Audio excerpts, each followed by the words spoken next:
మనము దేవుణ్ణి నమ్మడమే కాదు, కానీ దేవుడు కార్యము చేస్తాడు అని కూడా నమ్మాలి. దేవుడు అద్భుతము చేస్తాడు అని నమ్మాలి. దేవుడు స్వస్థత మనకిస్తాడు అని నమ్మాలి. హల్లెలూయా.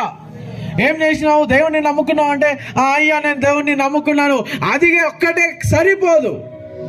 దేవుడు కార్యము చేస్తాడని నమ్మాల. అర్థమవుతుందా?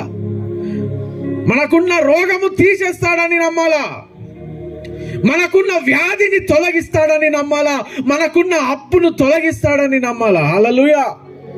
ఇక్కడ ఆరాధన చేస్తున్నప్పుడు దేవుడు గుర్తు చేస్తున్నాడు. ఇక్కడ మనము రాజపేటలో ఈ యొక్క ప్రార్థన కూటమి మనము స్టార్ట్ చేయకముందు చాలా పరిస్థితులు వేరేలా ఉండే, కానీ ఇప్పుడు చూస్తే కొంతమంది కుటుంబాలు మెల్లమెల్లగా ఆశీర్వదింపబడుతున్నాం. అవునా కదా? హల్లెలూయా.